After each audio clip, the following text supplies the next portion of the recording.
Morning. Good morning, good morning, or good afternoon, depending on when you are. I'm Jackie Zahner.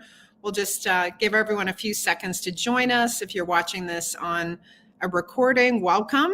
Is it February 21st? 20th. How can it be February 20th? It's our first LinkedIn Live of the year. I'm so excited to be introducing our special guest in just a second. We used to be able to play walk-on music, but now it's flagged for licensing and you don't want to hear me sing, so I'll have to just vibe away with you for a minute. Again, I'm Jackie Zahner. Welcome to our first LinkedIn Live of the year. Excited that you're here. Well, I think I should just get started and tell you about the very special guests that will be joining me for the LinkedIn Live discussion today. And I already hope that you read all about Barbara and her incredible work on our most recent She Money newsletter. So Barbara Annis is truly a world-renowned expert on leadership. Her insights and achievements have pioneered a transformational shift in mindsets across men and women across the globe on the importance of inclusive leadership. She began her career, very similar as to mine, only I was in finance, as the first woman in sales at Sony. And she became the first woman sales manager and was highly awarded with achievements across sales categories. Post her career at Sony and for 30 years, Barbara has worked with over 51 associates that have partnered with organizations to transform cultures, leadership behavior, and creating gender balance across organization and at organizational levels. They have together facilitated over 8,000 workshops and conducted thousands of leadership assessments and executive coaching sessions. Barbara is the CEO of the Gender Intelligence Group, and I have known her, the pleasure of knowing her for over 2 decades, and she is a personal friend and mentor. In addition, she is the chair emeritus and current member of the Women's Leadership Board at the Harvard Kennedy School, which is, I think, how I first met Barbara. And she's received so many accolades, it would take me all morning long to give you the list. She is the author of a number of books. The most recent book we're going to be talking about today, The Brilliance of the Female Mind. Please welcome Barbara Annis. Hello, thank you. Thank you for the intro. Hey, Barbara, I'm so glad we could be together. I know we've been together in Utah not so long ago, so nice to see you here.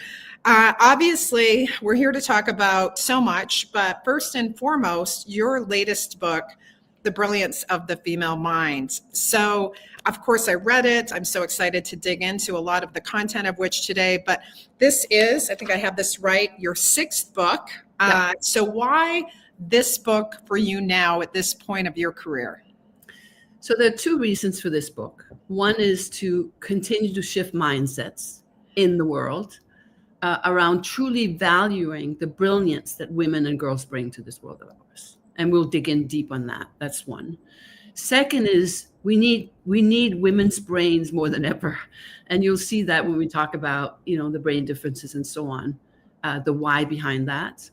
And we need to really create difference thinking in this world. The old paradigm of great minds think alike should be gone, period, full stop. And it should be about great minds think unalike. And women bring a beautiful, brilliant unalikeness of thinking to this world, both in the workplace, at home, etc. Yeah.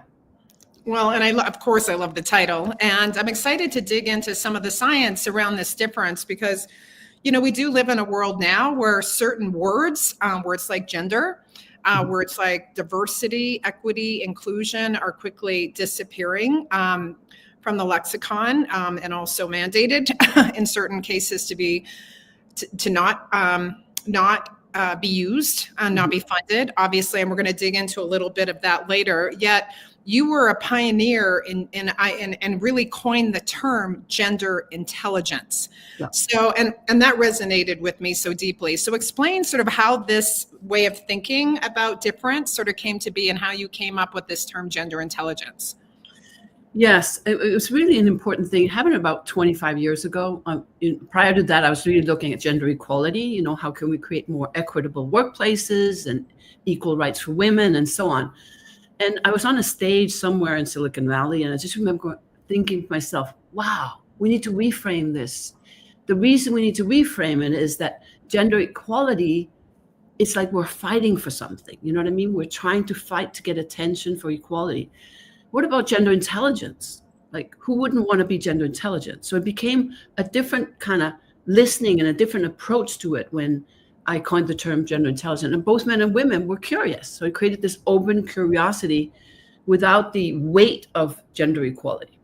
And of course, as you can see here on this slide, it also created a domino effect, which I love, love, love, that it's not only about men and women being wired differently, but what about all the other differences that we have, right, in our world, where we can accept, value, and engage, in particular, all kinds of differences, such as autistic colleagues, LGBTQ, whichever, ethnicity, culture, etc., is a part of it. So I love that it created that domino effect.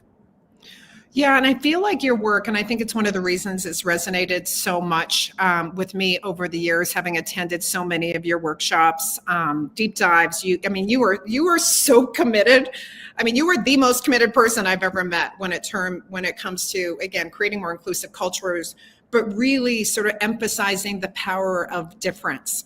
And I want to get into the science, but before we do, I just want to spend another minute on sort of this current climate of this, because I think we're all searching for some new language and trying to navigate what I think the common ground that we all feel, which is like everyone deserves an opportunity to reach their potential, to be seen, to have a sense of belonging.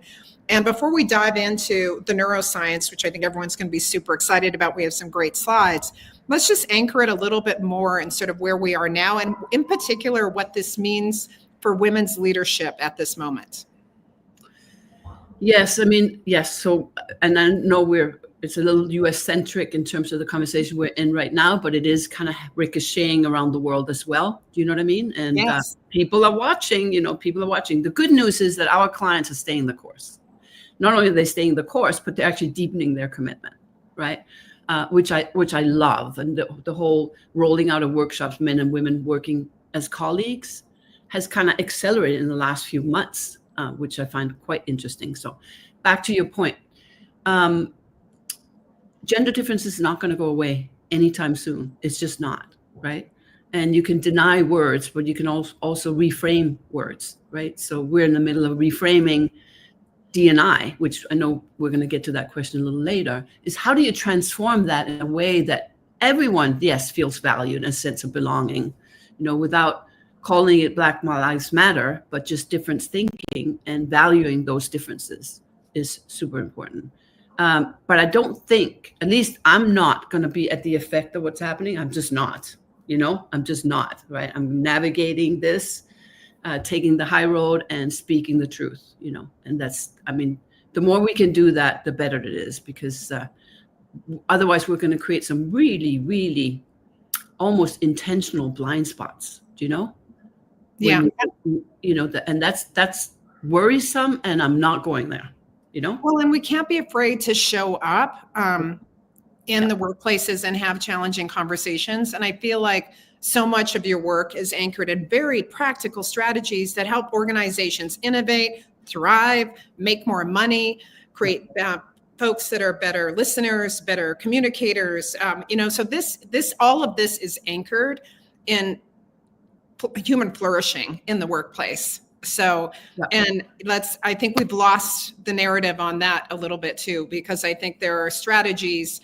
And it's the work that you do is help organizations thrive. People feel loyal to the organizations. They're more productive. The companies make more money. This is all a virtuous, positive cycle.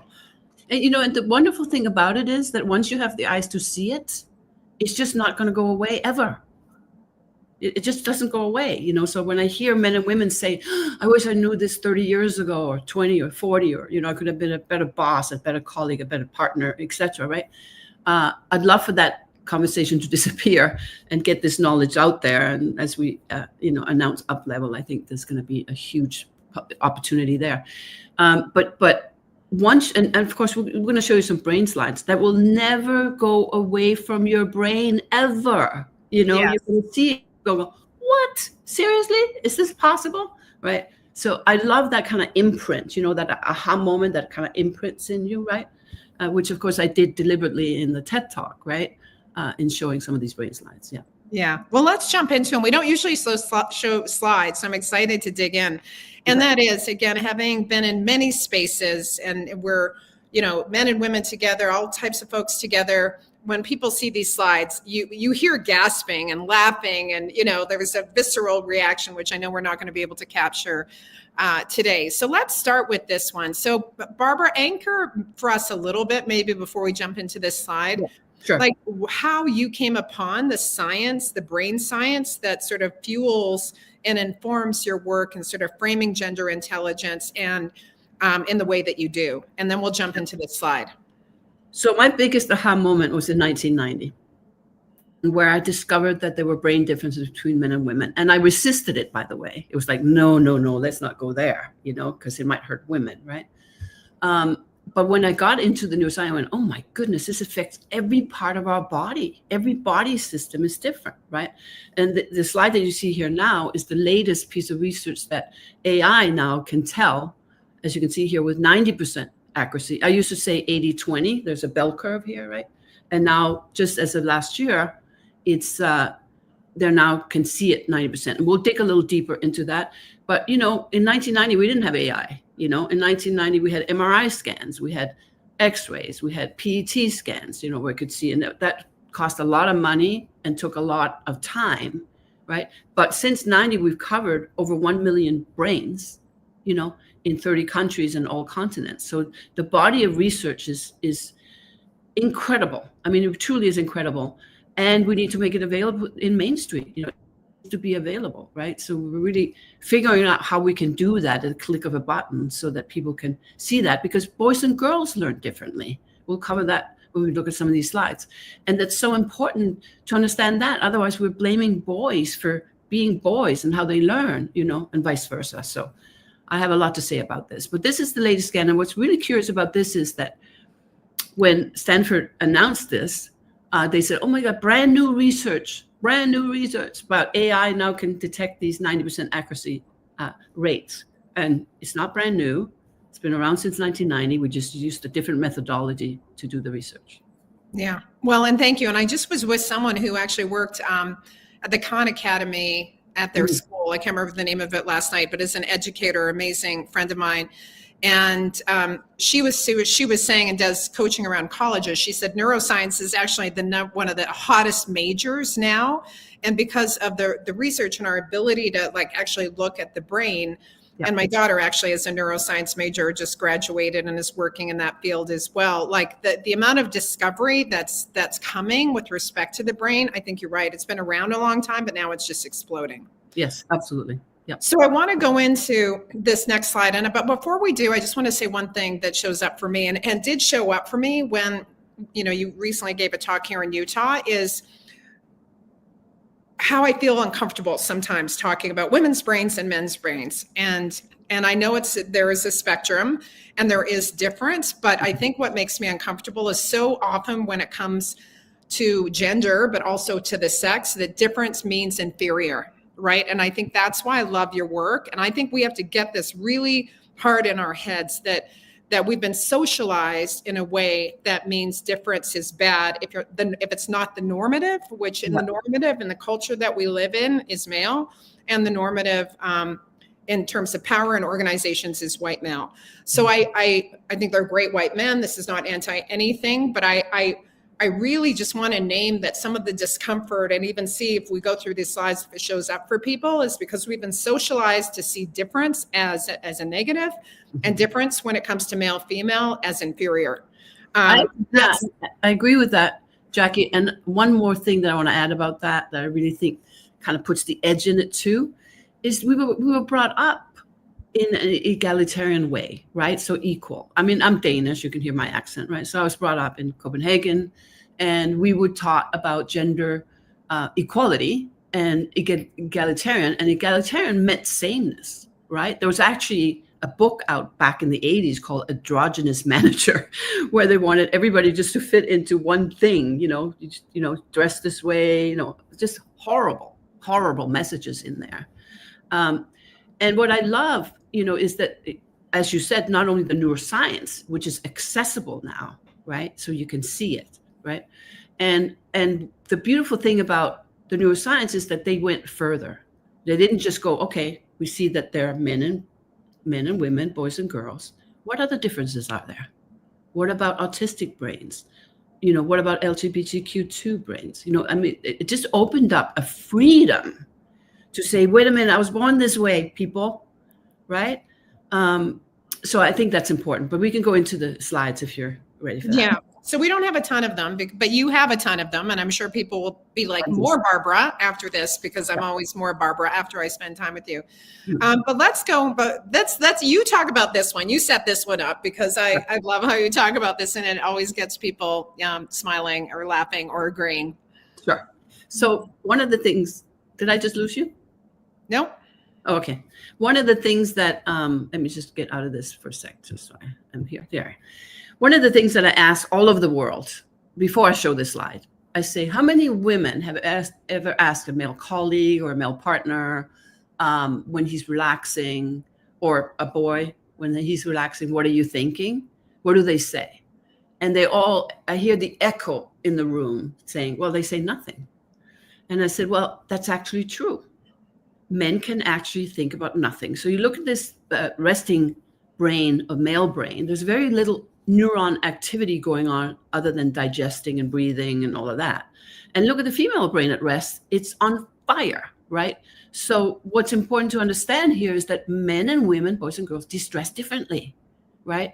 Men need to take that time out, right, to replenish their testosterone. And we need to tend and befriend, right, to talk it out, right, to replenish our oxytocin. So it's just different distress hormones and different ways of doing it.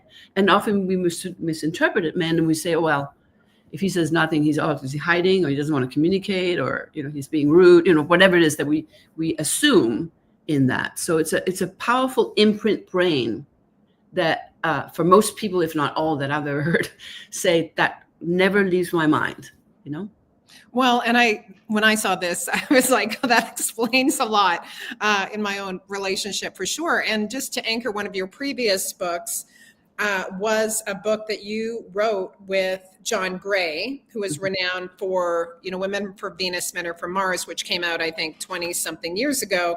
Yep. And you wrote a book, Same Words, Different Language, a proven guide for creating gender intelligence at work. Yep. And this is something, like, for me too, like, we all know, and again, it's not just one or the other, there's a spectrum in all of this, but we all know at some level that's true. I mean, for me, this slide, I showed it, obviously my husband was there, and he's like, see, like, he was so happy. I'm like, and that this was true, because he said that's true for him, and the way he does really need to de-stress. I need to, my brain is like this, and it's a problem, for me, I call it monkey brain. But I would love to have a MRI attached to my brain, and it's a good thing. But when I relax, what happens, and we're going to go into another slide on that. So I'm going to save that for when we get to that next slide. But yeah, okay. I do want to say, I thought I had a male brain. So when I first read the brain difference, I went, wait a minute, I'm analytical, I'm linear, right? I'm transactional, all that stuff. And I had my brain scan, and I actually had a total female brain.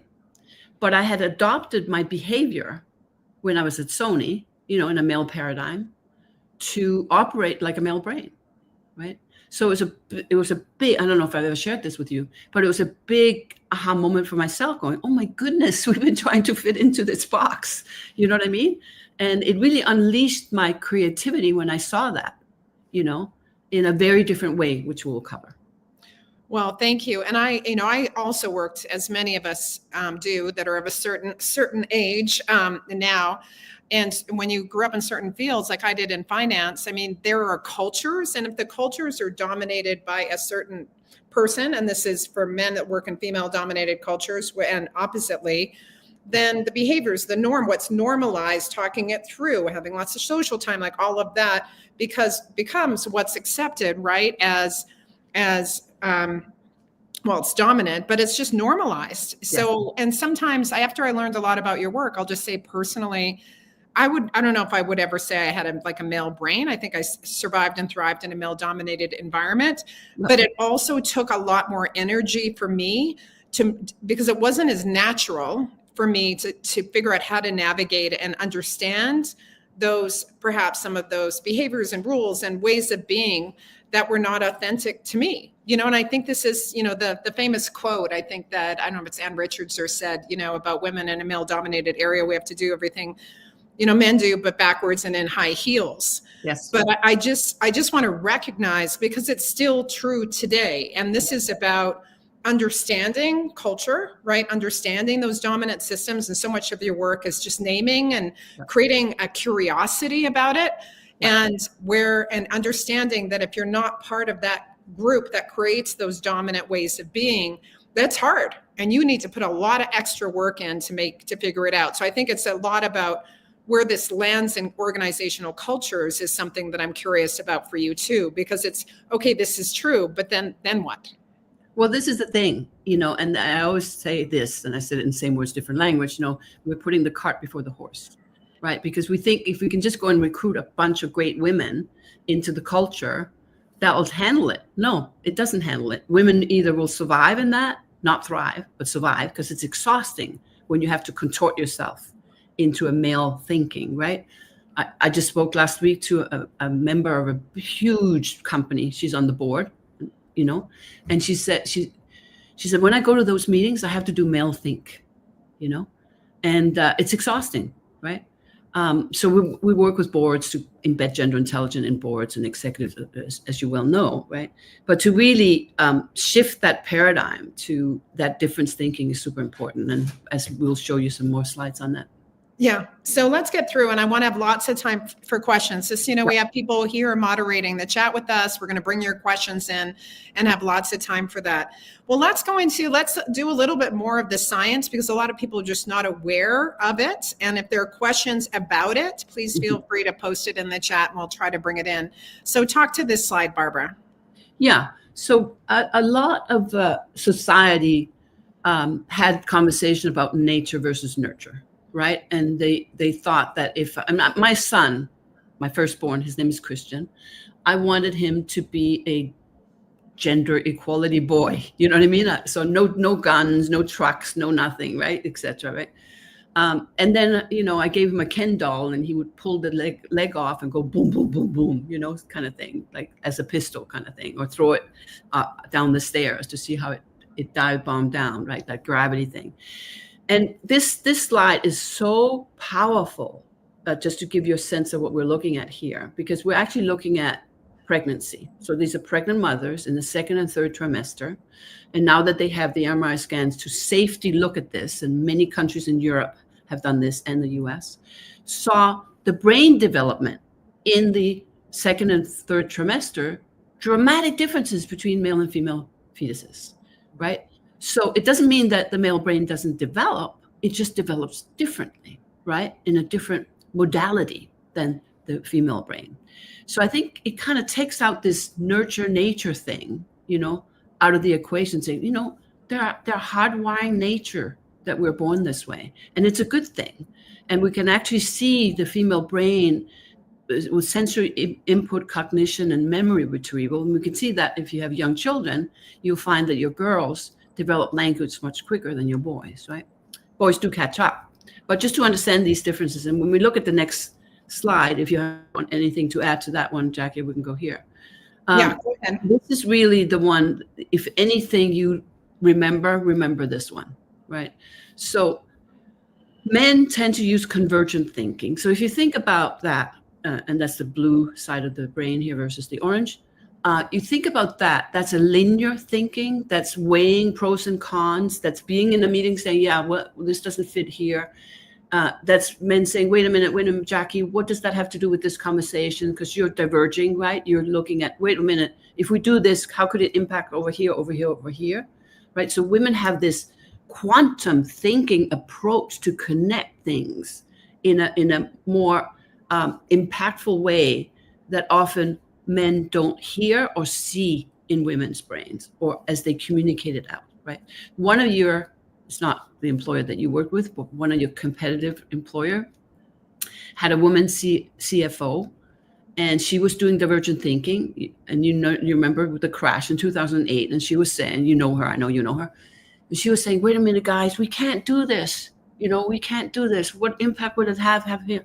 She was labeled as not being a team player, right? So when men, and this is if the men who are listening to this, try this on. You're in a meeting, ask the women what they notice and listen. And you're going to hear some pretty rich, good stuff. Many CEOs will check in with 2 women in every meeting after the meeting. What did you notice in that meeting? And some of the women will say, you know what? This person didn't buy into it. And this person was asking this question, but there was something else we should revisit. That kind of thing, right? And that's divergent thinking. And now in business schools, not all, but most, they're actually experimenting with these divergent convergent. MIT is doing a lot of work around gender balanced teams, where they actually see innovative thinking increases when you have greater gender balance and gender intelligent teams when you use this type of thought process. So a powerful, powerful insight and slide. Yeah, I love this so much. And you can take that down, actually, just to engage in a little dialogue. I think that's going to be the end of our slides, but just on this point, before we talk about, again, in the book, you go in, by hemisphere, and let's get into a little bit of that, because I think people are going to think it's really cool, but we know there's 42 slides we could show on that. But just to anchor around this divergent convergent thinking, and again, your folks that are watching, I know if you're on replay, you won't be able, to post your questions, but perhaps, we'll still answer. I bet there's a lot of the same ones. This was really a light bulb for me.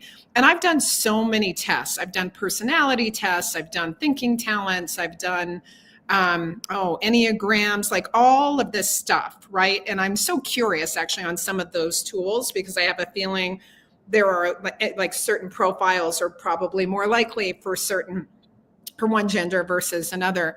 But I am that person, right? Mm-hmm. And I think I see it now as a strength, and as a trader, actually, I think it really served me well in many ways. It also meant I was probably more risk aware, and I'll just translate this into a really quick analogy. Yep. Did some work about 25 years ago. Why so few women in as managers of money, right? Did this whole report, still true today. Women were not in those roles. And one of the things, there's lots of research in this, are women or men better actually managing money? Yes. And this was a big study, 2009, I think. And we partnered with HFR, Hedge Fund Research, actually to look at it. And there was this big headline, like, women are actually better managing money than men. Yep. And I would argue, I'm not arguing for that. But what they did say is women, what they couched it as, well, there was a headline that said women are more risk averse, and it wasn't the true. Women were more risk measured. Yes. And how it sort of, when I connected your work with this work, and it was very, very true for me. Mm-hmm. And it's true. My husband and I, we talk markets, we talk finance all the time. Mm-hmm. He goes down and he's in a theme, and he was an emerging markets trader, and he'll go deep and he'll convict and he'll get it. And then I'll be like, but what about this? And what about this? And so I'll talk myself out of a lot of that. Yeah. And by definition, even in the way I traded years ago, I was more little bets with the mindfulness of what could go really wrong. And so many of the other guys I worked with were all in. And this is really justified. And certainly one could say that even the global financial crisis was that divergent thinking. Like nothing could ever go wrong. No one was whistling about what the problems were. So I just invite folks to really take that slide into their own lives and into situations where you can get, it was often called groupthink, whatever those might be. But let's expand that a little bit about how this plays out in the workplace, and how you, with the coaching that you do and the work with organizations, that you can bring out, because at the end of the day, we want both. Yes, right? That's the point. We absolutely want both, and what I call it, women tend to be more risk wise, right? And the reason that I say that is that when you look at the brain and the prefrontal cortex, which is here, is the executive function of the brain, which is more connected and larger in women, right? So and what happens there is that women look at consequential thinking, and that's exactly what you were describing when you were trading, right? So what are so if I do this, right? So men and boys, I mean, we see this all the time, young boys taking crazy risk on different things, physical, you know what I mean? And girls will say, yeah, I don't think I'll be doing that anytime soon. I'm good. You know what I mean? And of course, in adulthood, that kind of plays out. So often you'll see women being more risk wise, but it's being misinterpreted as being more cautious. Do you know what I mean? Mhm. Versus more thorough, versus more interconnected, right? Back to the divergent thinking, right?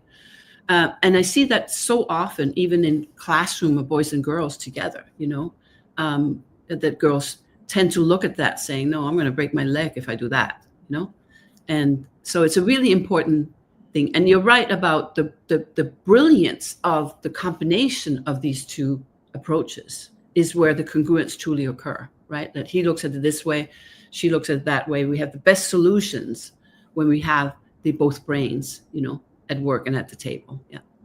Well, and I've heard you say, I think in your last session here in Utah, which was like 100 plus people, was meaty and so many slides. I think some of this showed, and people love to talk about their kids, right? That their boys and their girls differently. But I think it really becomes true. Like this is not only applicable in the workplace, but even in parenting, right? Like girls oftentimes have to be honored for thinking, and being, as you said, I think more risk, not measured. I think you said another word, risk aware, and be encouraged to try things. And oppositely, boys sometimes, maybe it's not a good idea, to, go down that ski jump before you've, taken a little one and go off the top one. But the ability to assess risk has dramatic implications, and your propensity to take risk. Yes. Right. And I think about this in so many ways with career, with founding a company, and I do think like sometimes I awaken my monkey brain at night saying why or not, and we're going to talk a little bit about Uplevel and a tech company founded by, a woman later, but it's like, why are not women starting, like just going out, freaking going for it and starting all these companies? Well, some of it's up here, of course, yep. Reality of accessing capital, yep. But this plays out, and without naming it and seeing it, we are doing ourselves a disservice, yeah. The organizations a disservice, and the world we live in such a disservice because we attribute it to things and label things that end up being negative, right? Yeah. Both mm-hmm. in the extreme of male behavior and female behavior, or masculine or feminine, or whatever it is, when really there's such an anchoring and beauty, in acknowledging sort of this difference and showing up curious about it, mm-hmm. right? Yes. Yes. Also, one thing that you point out, which I think is important, women do tend to fall into certain pitfalls, and it's in the book, obviously, right? Where we are unaware that we might create self-imposed limitations. So, for example, one, is what we call female rumination, right? So the hippocampus is larger in women and more connected. That's the memory centers of the mm-hmm. brain. So women tend to remember everything, right? And then add worry on top of that, right? Then you got the female rumination. So I literally had to do it for myself because I'm there, I literally have to say, okay, is this worthwhile for me to worry about? Is it going to make any difference whatsoever in my life if I continue worrying about this? Is there any cheese down that tunnel? And if the answer is no, I let it go. I can't tell you how many times you said that to me, especially in the past year when I'm deep in my dark hole of rumination and anxiety yes. and fear and just friends. Barbara, I'm on the phone. Barbara, help me. Like, she's one of my people. She goes, Jackie, is there any cheese at the end of that tunnel? And I'm like, no. She's like, get the fuck out of the tunnel. Turn around. Yeah. So anyway, those would be really useful for the audience and for the ones who listen to this later on, is to learn about these different, I don't remember which chapter it is, and to share it with your world. Because again, once we have the insights, the aha, we won't fall into these potential traps, right? That are very, very difficult to get back out of, So I think, yeah. Yeah, I have this, I want to bring in some questions because I think some are lit up. I love this question. Sorry, I don't know who gave us, but thank you. What do you see as the biggest opportunity for women stepping into leadership roles in the next decade? What do you see changing? And how can companies and ERGS support and retain women given these differences? Love that question. So a couple of things. It's so interesting. So I was talking to one of the senior members of Costco, and he had read the book. His first name is Mike, and he said, how do we get companies ready for women? How do we do that? Because we're not doing it. You know what I mean? Because when you look at education, and it's in the book, women have been graduating in greater numbers for almost 30 years, and it's going this way. It's going this way, right? So back to your question, women, I mean, I'm not big on promoting my own book, but read the darn book. I'm telling you. You can promote your own book. That's there you go. here. That's another thing that women tend not to do, by the way, but that's a whole other thing, right? We don't self-promote as much as men do. But anyway, back to the question. So there's a readiness for you in being, ready for that new world. And it's a new world. It's a paradigm shift. Women's emotional intelligence, women's way of collaboration, women's way of inclusion, women's way of breaking down silos, women's way of breaking hierarchies, like all of that stuff is how women are making a difference right now, right here, in this moment, in this world of ours, right? And it's going to accelerate. It's going to, I swear this is the decade for women. It is going to accelerate. So that's one. Second, pick the company, pick your employer. You interview your employer. Don't have them only interview you, but interview your employer and ask about these things. When you go to the doctor, there's a chapter on women's health. Ask when you're being given a prescription saying, do you know anything about gender research with this medication? What side effects I will have versus men? Like ask, because the data is out there. It's just that people aren't looking at it, right?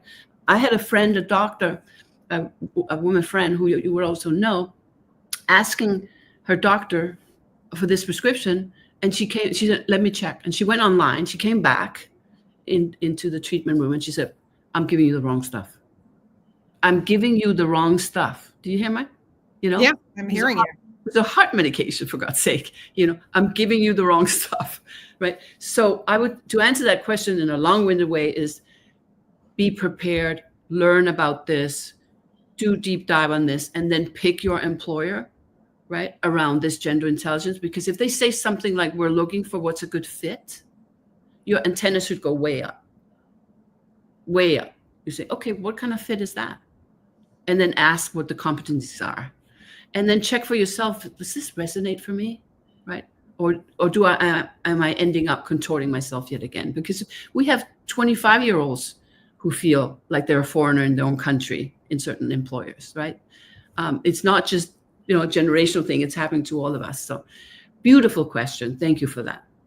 Yeah, and I'd love to add a little bit more on this, and there's so much more to add on. And thank you. Please keep the questions coming, because I think it's interesting that all this is true, and I think it feels true. And it's not about saying the way men do things are wrong necessarily, right? Like I think people show up, they do the best they can, they know what they know, and especially if that knowing is so reinforced as being the right way. Right. And I think that's, for me, something big like this. And especially now in our culture where all of a sudden we're hitting this reset because of, the administration, let's just name it, and saying that D&I isn't working. There's a whole, gender ideology around there that's like negative. I'm not sure what the evidence of that is, but, it's just this woke, whatever D&I gender culture is destroying our country. Mm-hmm. And if that's replaced by this, what's working is right and good versus this is not working, let's look at it differently. When the goal, like what is the goal of dismantling things? I asked that. Mm-hmm. And if the goal is to really do what we said on the outside, right? Like is create cultures and organizations that thrive, where people work well together, where they love their work, so they're more productive, they're loyal, that if that is the goal, then that's a great thing. But that's not, I think this is my deepest concern in this moment, that we're throwing out, as we said, the baby with the bathwater. Yeah.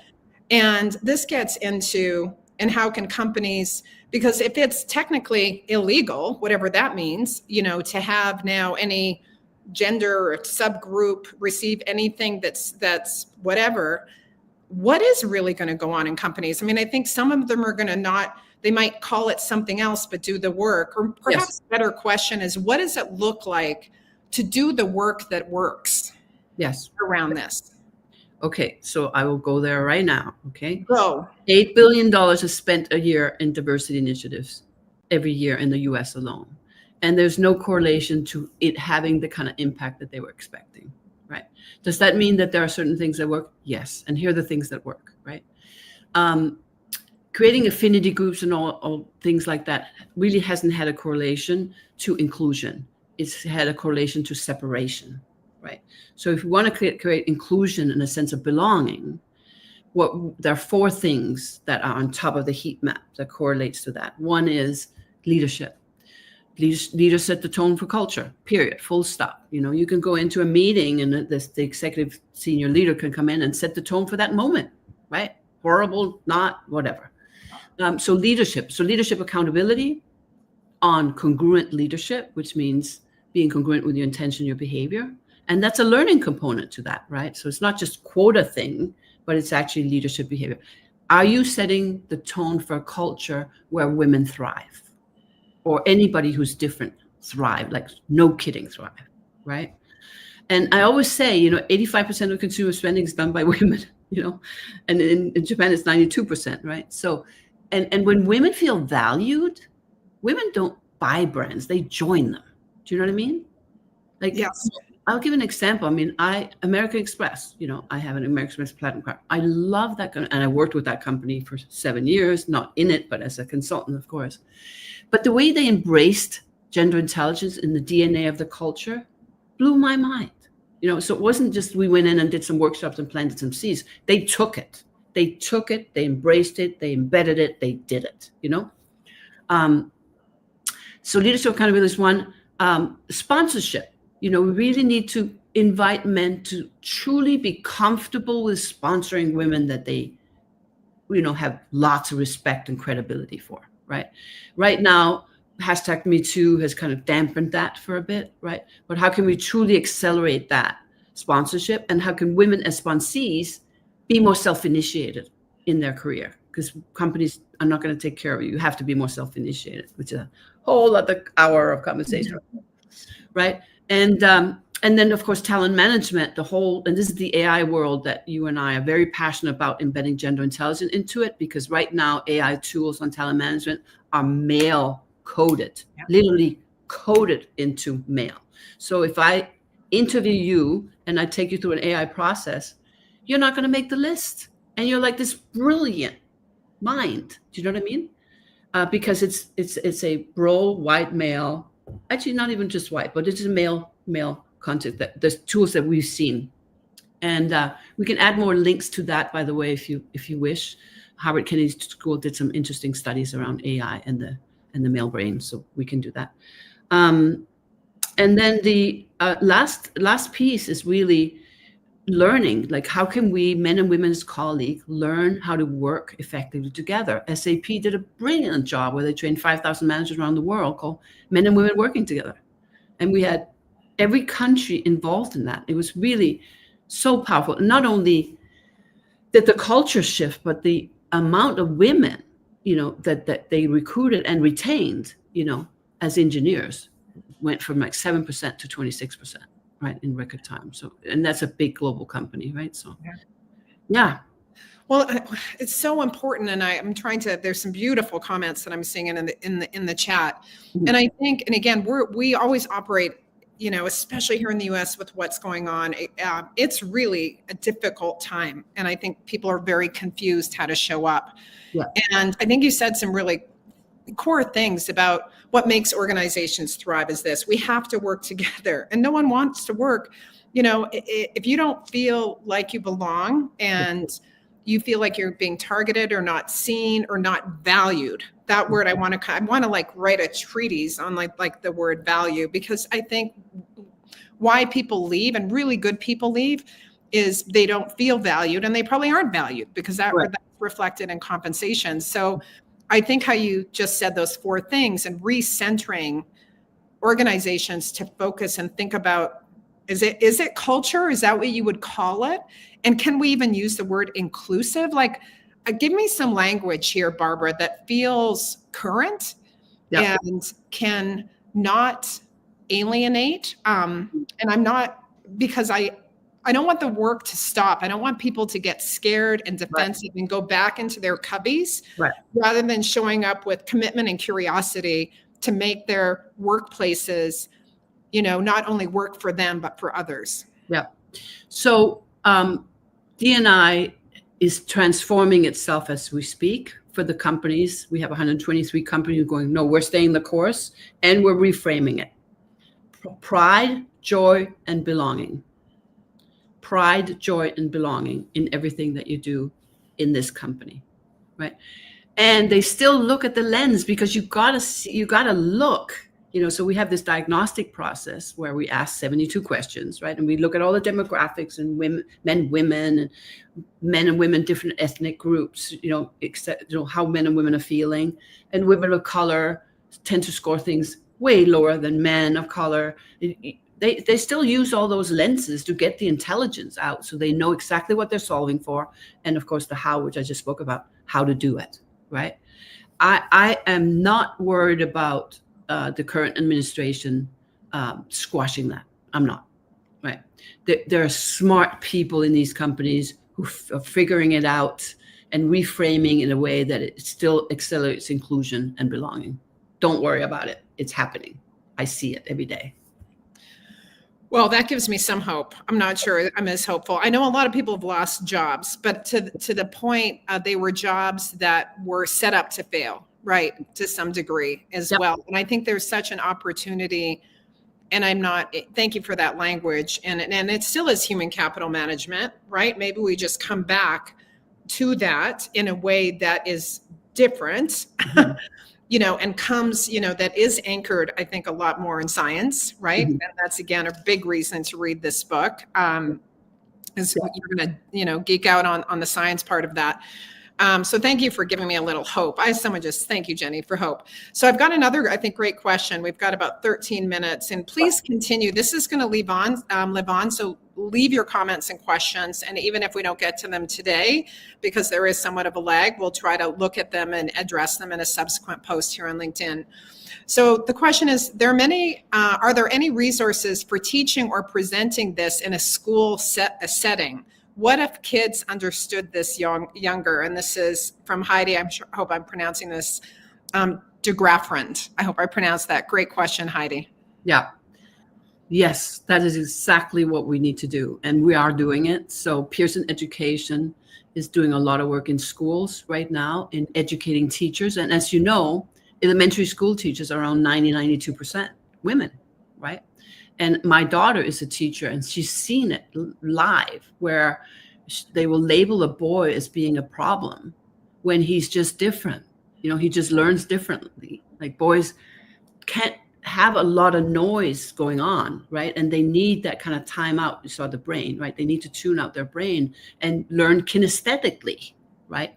When girls learn through communication, like they can sit quietly and listen to the teacher and learn. Right, very difficult for most boys to do that, right? As an example, so that's that. Gurian Institute. There are two things: Gurian, Gurian Institute, and then also Dr. Leonard Sachs has some beautiful books around boys and girls. The one I really like is called "Why Gender Matters." Yeah. So it's SAX, Leonard. So those would be the ones to go after for sure. Yeah, and maybe we can work together, Barbara, to create a bit of a resource list for folks wanting to dig deeper. I'm hearing lots of It's in the back of the book if you want to. Yes, you have that. So I want to come back to something you said, because it's so top of mind for me right now, and so relevant to so many people, and just such an amazing example of why gender intelligence matters, right? How thinking about sex, who you're serving, what's your situation, what's true for you. And this gets into personalized medicine, right? Yes. So personalized medicine is obviously exploding, because why? Everyone's bodies are different. But how it's showing up, and I'm going to have Jillian post something in the chat. We both have a mutual friend named Carolee Friedlander who started something called Women's Health Access Matters. And she has produced so many reports. And this is for me, like when I learned this, decades ago, the light bulb went out. It's one of those things you can't unsee, but it speaks to when you said, what doctors and medication, that for decades, for almost ever, the medical universe treated women like small men. And Yes. This is a classic thing about the seatbelts too, right? Like the test dummies were men so that women could get killed because of the seatbelts, or where the balloon exploded. So there's so much work being done now to amplify and say women's bodies are different. Yes. Disease manifests very differently, especially heart disease, cancer. Of course, there are women's diseases, especially like endometriosis, which is, a silent, talk about silent suffering of women. Yep. Let's talk about endometriosis, et cetera.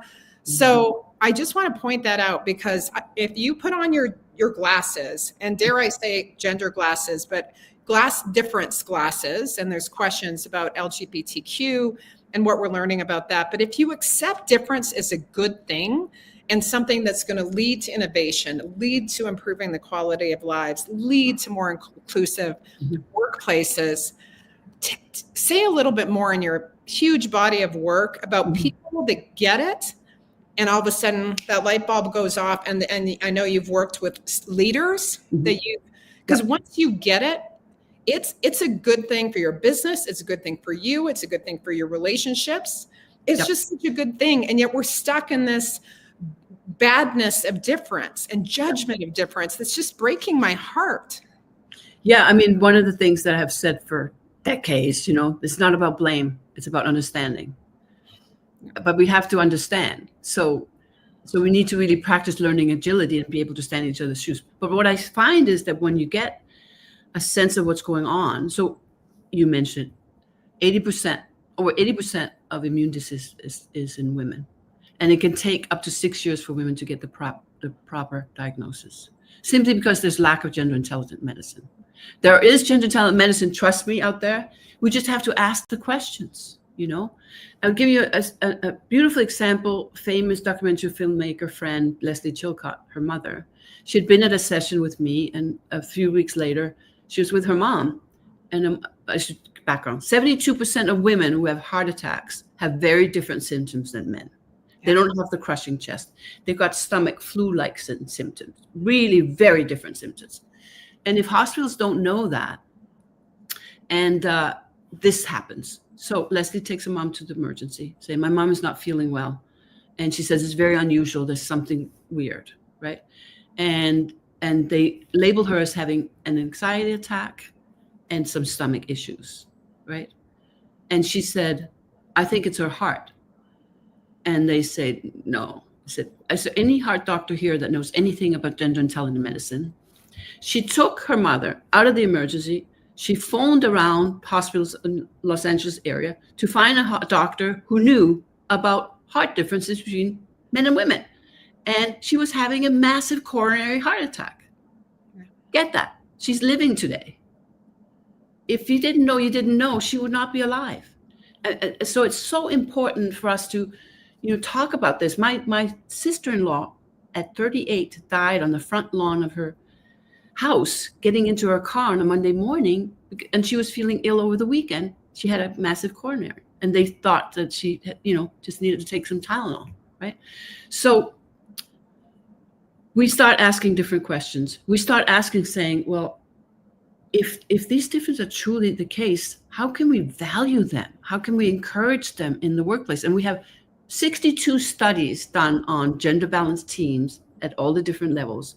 The correlation to not only profits, but safety, mental health, wellness, feeling valued, which is the number one reason why women leave, number one. Now, it doesn't mean that men don't say it. They just tend to say better opportunity elsewhere. But women will say, I don't feel valued, We can solve all these things once we have the eyes to see it. But we can't come from a blame. It's really important. We need to learn and understand that these differences are there, and we can do something about it. And we can make a big difference. Yeah. Well, I just want to shout out one book, so we'll post it in the chat because I met this woman through Carolee, actually. There's a recent book called All in Her Head, and I think it's Elizabeth Coleman. It's going to get posted in the chat. Great. And it is all about this. There's quite a few books now. There is one called The Alison McGregor's book is amazing. Yeah. And her We have TED to talk about this together. And I just encourage everyone, I mean, this is for us to, as women, to take our health in our own hands and educate ourselves and ask those questions. Because it literally, I mean, I hear story after story of suffering because, especially in the health space, because of being gaslit, that it's literally, that's the title of the book, it's all in your head. Yes. So this is so important. And if we have to care about people. I think this is what it comes down to, and animals and our planet. So let's just be this big shout out for a care world where we actually care about each other. But that is at the core, of this work that I find so exciting. So I want to start to wrap up in the last 5 minutes, and I'll apologize in advance if we didn't get to a lot of the questions. So Barbara, I want to talk a little bit. You and I have been meeting a lot lately, together with another colleague, Shibi Rao, who created Uplevel, because we're really thinking about how to bring your work of not like 30 years. I mean, you've been on this train. You're not like, just got on at the station. You would literally built the train. But how, in your view, can we bring more people? You authored 6 books. You're one human, to bring scale to your work, and how are you thinking about it? Because you're a couple of years older than I am, if I might just say that out loud. Just a tiny, and we're looking pretty smoking for our age, I'm saying. But how are you thinking about scaling your work? Because what I sense of you now is almost more energy now than 25 years ago, and commitment, and dare I say legacy, that this work has to get out there. And that because I know, and maybe you can tell one more story about the impact it can make. Yeah. I mean, it's just unbelievable the difference it can make, and I've seen it in so many organizations around the world, right? Yes. So using AI, using a tool that can accelerate getting this learning out there is super important to me. It's super important for me for girls to know who they are and the amazing, brilliant minds they have, and often girls tend not to go there, because why? Well, it's in the book too. We scrutinize ourselves so much, right? We're constantly self-ruminating, scrutinizing, So to really not only have the insights of the brilliance, but also the tools around how to expand that in your health, so many blind spots in medicine right now. And, I have a lot to say about that. So this tool, my dream is that this is available to everybody, who will have a propensity to want to learn about this. And the teachers, I mean, you name it, moms, fathers, I can't tell you how many times fathers said, oh my God, I had no idea that my daughter, I'm parenting my daughter the same way I'm parenting my son, right? And I had no idea that she needs different things, as a parent, and me as a father, right? As another example. So I think it's so important, and I can end it with, actually we have 2 minutes left, but just give you a real quick. So Johan Björkman, head of North America sales at Ericsson, saw my talk in Silicon Valley and came up to me and said, I've never even thought of having women on my team, on my sales team, never. And he said, I never even considered it. And I said, well, why don't you do this? Why don't you try it for a year and measure it? So he tried it for a year and measured it. And he brought more women in, and he expanded not only the inclusion of the team, but the dynamics of the team about brilliance and performance and innovative thinking, accelerated, and they made an additional $850 million a year for that year. He measured it. He's an engineer. He measured it, right? So, and money is not what promotes me for this. It's really about the intelligence that empowers both men and women and boys and girls. That's what I'm up for. Oh, well, thank you. And I know we're going to pull up a slide of ways to continue to engage. Yeah. But this is, I think, it's always been important, but it's so important now, because I think what I've loved and respected about your work for so long, Barbara, and again, I've been with you in many, many different settings, it's not just about, bring women, and it's not ever about fixing women. It's about supporting, developing the skills, capacities we all need to thrive in the workplace. You do a lot of work with men. Some of the most powerful transformative experience for me has been in deep dives where I've talked to men and we're talking with each other about, like, what would you never say to that man you worked with, that you wish you could have said, and vice versa. And I remember being in one of these sessions just really quickly where this guy said to me, "It freaks me out when you cry. Like, I don't know what to do. I have like a trauma response to it. I don't know if I'm supposed to hug you, give you a Kleenex, walk out." And that was so transformative to me. I know it's trivial in some ways, but just this idea, if we can connect as human beings and see each other and value each other, and let's not put difference in this moment as bad and lead into a normative that really isn't working, for most people anyways. I mean, that's what anyway, I could go on and on. We're at the top of the hour. Ways to stay in touch with Barbara. Again, we might be doing something. I think we are doing something together. Yes. That's big and exciting and scalable. And you're going to be the first to hear. We are really in the process of launching the first ever female forward social platform. Think Twitter or Blue Sky, but really female forward, and leaning into creating community for women. Because just like I make this analogy, it's probably, oh no, it's 12:01. I'm not going to say it. I was going to use an analogy about a tampon. Men don't use tampons. I mean, there's reasons for that. But I want to be like the social media tampon thing for women. Forget it. That really didn't work very well. But we are creating, we need places and spaces where we can be together and also honor and work together independently. And let's just say that. So just very excited to have you today, Barbara. I adore you. Everyone buy the book. If we can put the book up at the end, The Brilliance of the Female Mind. Connect with Barbara. We thank you for your time today and joining us. And if you watch this on replay, always post your comments and we read them. So thanks again, Barbara. Have a great day. Thank you. All the best. Thank you.